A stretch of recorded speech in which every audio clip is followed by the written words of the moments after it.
Hey, I'd like to welcome you to another episode of Mission Matters. My name is Adam Torres, and if you'd like to apply to be a guest in the show, just head on over to missionmatters.com and click on Become a Guest to Apply. All right, so today I have Sam Terese on the line, and he's President and CEO at Alverno Laboratories. Sam, welcome to the show. Great, thanks. Welcome. Glad to be here, Adam. Appreciate it. All right, Sam. So excited to have you on the show today. I know we've been trying to connect and we've been trying to get you on this show for a while. So excited. We're going to talk about a lot of different things, including Alverno Laboratories and, outside of even COVID-19, which maybe gets a lot of the media headlines. So we're going to talk a lot about the future of what you're doing. But before we do that, we'll start this episode like we start them all with our Mission Matters Minute. So Sam, we at Mission Matters, we amplify stories for entrepreneurs, executives, and experts. That's our mission here. Sam, what mission matters to you? Yeah, for Alverno Laboratories, our mission is about, caring for patients and the communities that we serve, and really an organization driven by innovation and trying to create new and better ways to provide care to patients. That's what we try to do each and every day in our world, even beyond COVID and to many other areas. So I'm looking forward to kind of sharing what we're doing as an organization. Awesome. Love bringing mission-based entrepreneurs and executives on the line to share, what gets them motivated, what gets them up in the morning and going. So thank you for sharing that. Let's just start it off by maybe telling us a little bit more about your background and really how you got started in this industry. Sure. Yeah, interesting enough, I've been in the laboratory world in healthcare for now over 40 years. So I've been doing this quite a while. In lots of different roles in lots of different environments, from large academic research centers to pure research facilities, hospitals. Just about my entire career has been really dedicated to laboratories. So I don't get to do the real heavy-duty science anymore, but I kind of enjoy leading the organization and trying to get us to new and better places for our patients. And that's a little bit about me and my healthcare, but yeah, long time healthcare person. So it's safe to say, obviously over 40 years, you've seen a lot of change, a lot of innovation, a lot of just things that have happened in the world over that period of time. And since you've been in that same laboratory environment, I feel that you have a really unique vantage point, especially serving in different roles. What excites you right now? Like, what excites you right now about the evolution of healthcare in general, but the laboratory setting? Yeah, healthcare. In the last probably 2 years, yes, we've had to deal with COVID, and it's been actually a thrill to see kind of the laboratory on the front page for a period of time where we kind of at least used to living in that world where we're kind of hidden away, the secret of most healthcare organizations. Yeah. Just I was thinking about that. Like, you guys were the rock stars of this. Laboratories were the backbone of everything. Yep. It's in my entire career, I'd never seen that much attention on the laboratory space, and it was really great to see, so many laboratories, so many colleagues just really, come to the forefront and really deliver. And just great to hear our health systems, our physicians, even patients saying, thank God you were here, and helping us get through kind of the challenges.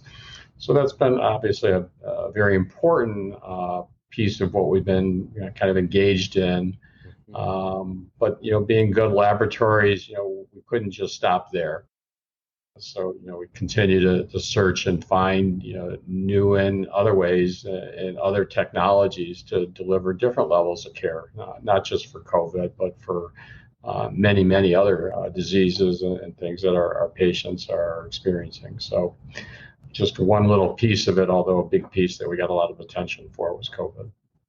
Yeah, and I think that's a great transition. So let's go further into maybe Alverno Laboratories. So first off, tell us a little bit more about the company, please.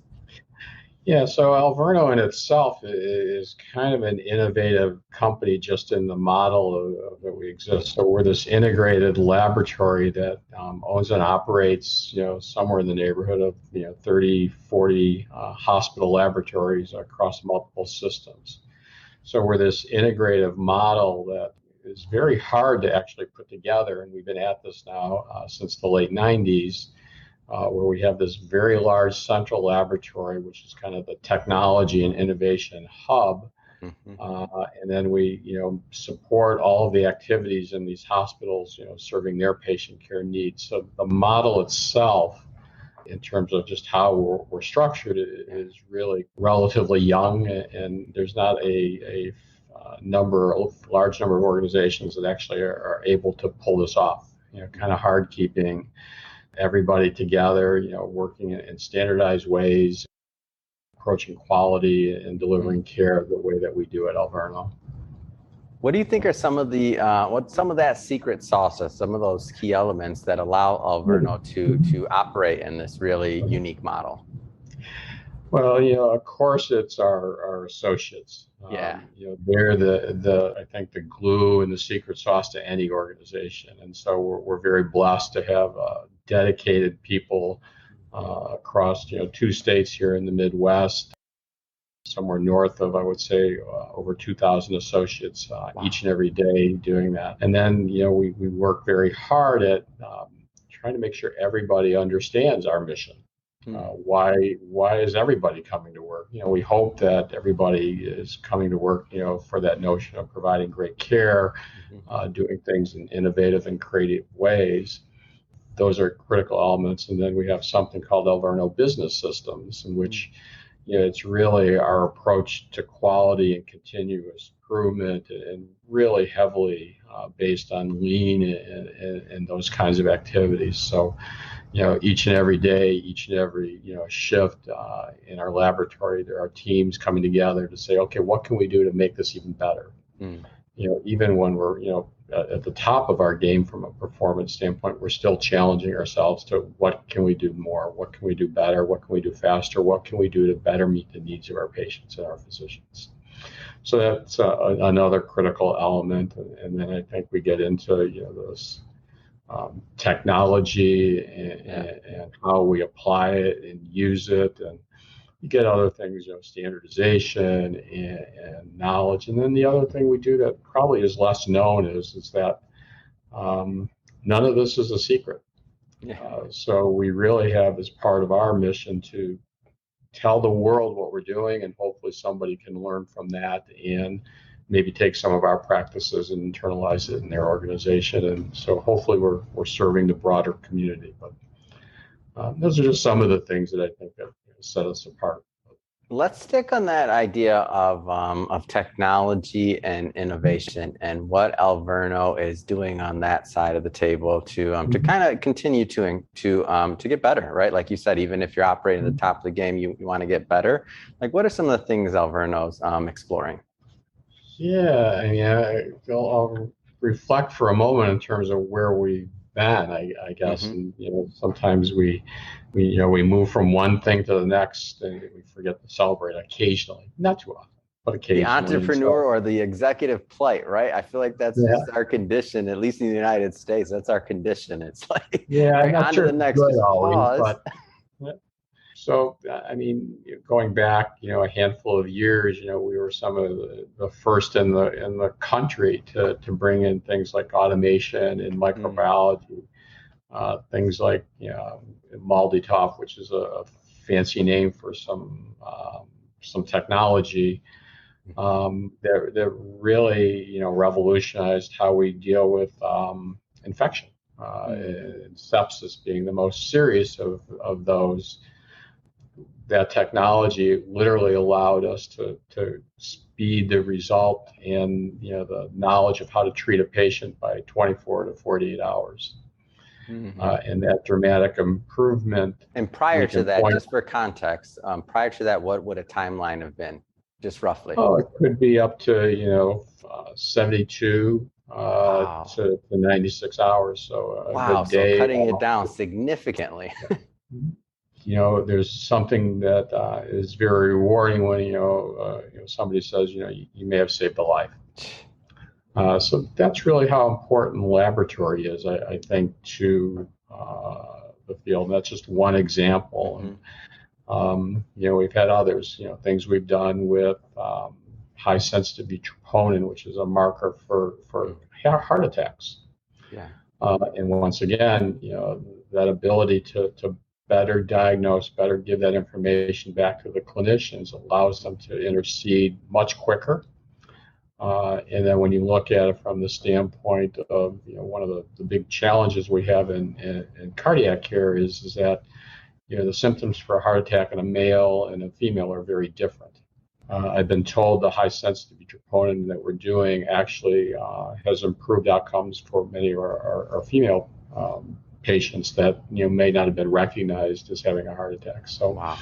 Lots of good stuff like that. There's real meaning for patient care, and there are many others. Some may not be as big or as exciting as those, but I mean, in a given year, we're generating or modifying or improving somewhere in the neighborhood of 40 or 50 different tests. Wow. And so we continue to do. Those are the little ones that I don't know that we necessarily advertise or talk a lot about, but that's an ongoing thing, and we've been doing that for well over a decade. Some of our more recent successes, probably the two most common. One would be our movement into next-gen sequencing for the treatment of oncology patients. And so, today we can, look at somebody's cancer at a genetic level, and we're looking at could be up to 500 plus genes of importance that allows us maybe to get a patient to a better clinical trial or a better treatment and hopefully a better outcome. And so that ties into our precision medicine program. And, we're not the site where you can, send the swab and we're going to tell you all your risk factors. But we're more focused on kind of that oncology patient and cancer. That's where we think that we can make at least the biggest difference. And we'll leave that other stuff to, the mail-in places that you can do it. So we're not looking at your genetic ancestry and all that. That's somebody else's world. But then probably the other area that has really garnered some excitement that we're pretty unique at is what we're doing in digital pathology. I've been told we have one of the largest installed bases of scanners in the entire world. Now, I don't have any documentation to prove that, but it's kind of a cool thing to say. That is a cool thing. But we'll be scanning somewhere in the nature of, I want to say 1 million to 1.5 million slides on an annual basis. It's amazing. And, you think about that, and today we package all of that up into a car and drive it to all of our locations. And now we don't do that anymore. We send an image, and our pathologists are looking at a computer screen, and much like we're doing with a Zoom or a Teams meeting, now it's kind of the norm in our world in the administrative side, and that's how they're making their diagnoses.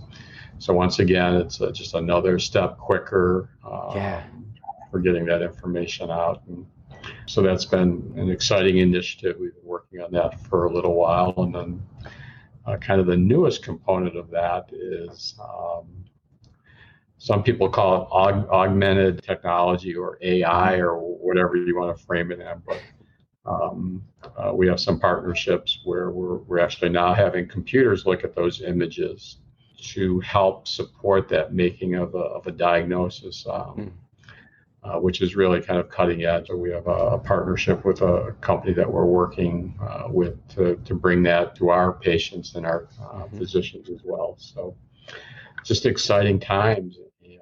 Oh man, it is exciting. And I mean, all the different things that you're mentioning. So precision medicine, the digital pathology, like over 1 million slides processed in a year. So instead of put them in the car and like going to the different labs, like that time saving can save lives. And then now you're talking about the idea of AI and between AI and machine learning, like the idea that, over time, the more data you have, the more that you more things that you process, it progresses science, it progresses obviously the patient care, and it allows us to learn and to find things that maybe the human eye couldn't necessarily see, or our normal procedures couldn't quite, like, we just can't possibly process that much data. I mean, it's exciting.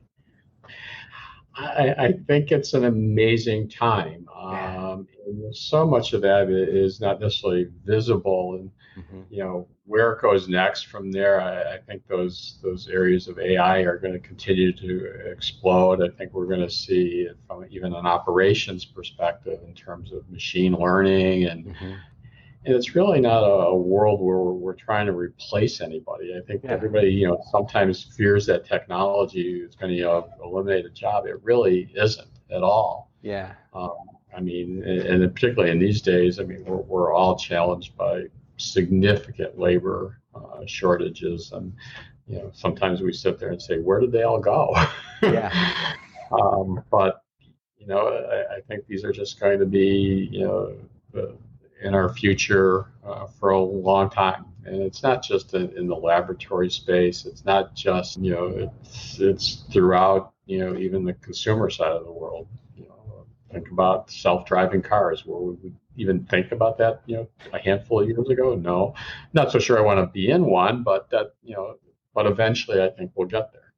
I want to be in one, Sam. Sign me up. I'm in. If I don't have to ever drive again, if I can, matter of fact, I don't even want windows. I just want screens all around. I want to put like this really high res screen on there so that I can be at the beach on my drive when I'm sitting in LA traffic. Let me just see, like, I'm on the beach right now.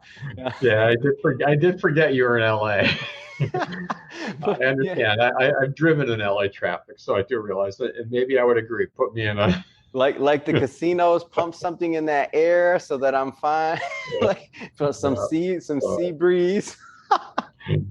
Yeah, that's kind of funny. It's like, it's just amazing that, I don't know. I mean, like I said, I've been at this for a very long time, and it seems like what we did 40 years ago was just simply archaic, and at some levels almost barbaric.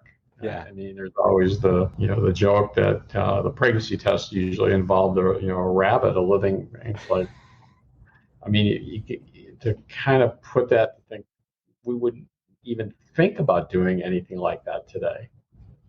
So it's really a phenomenal time, and I think the challenge that we have organizationally is we got to keep people engaged in that willingness to keep pushing forward. And I think we do a good job at kind of aligning people. They know that's what we do. And the kind of the side pieces, get a whole bunch of associates that are really excited about being here. It makes us unique. It makes people want to be here. I don't think we'll be in a scenario where we're going to stop anytime soon. The interesting, what's coming next, and it's hard to understand, but there's almost a lesson in COVID in that. I mean, in this day and age, you can go to your local pharmacy and buy a COVID test. Go home and take your test. Would that work for other tests? Yeah. I think we might see that, and we're trying to understand how we fit in the laboratory space, and it's a different fit. It's no longer maybe about doing a test, but how do we support people in their homes? That might be, I don't know, pick a test, doing a cholesterol test or something along those lines. And how do we help get that data into the medical record? And so our next wave is trying to understand what we do with all this information. How do we use it? How do we put it together in a way that's can help care and people's health and the communities do better?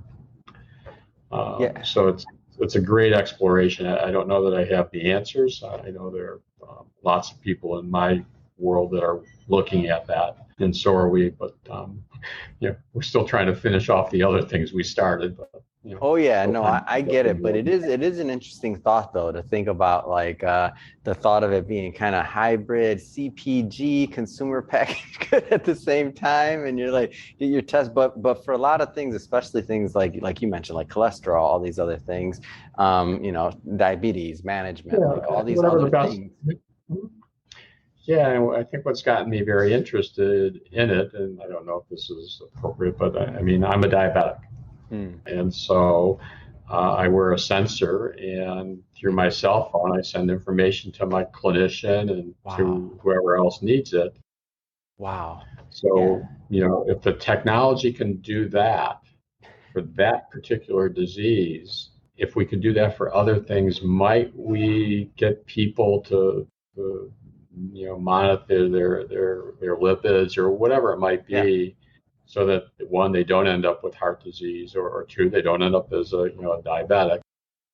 Mine is not related to anything from a behavioral standpoint. It's just a Hmm. medical thing. But I think trying to understand that from the community perspective and what we can do to really keep people healthy.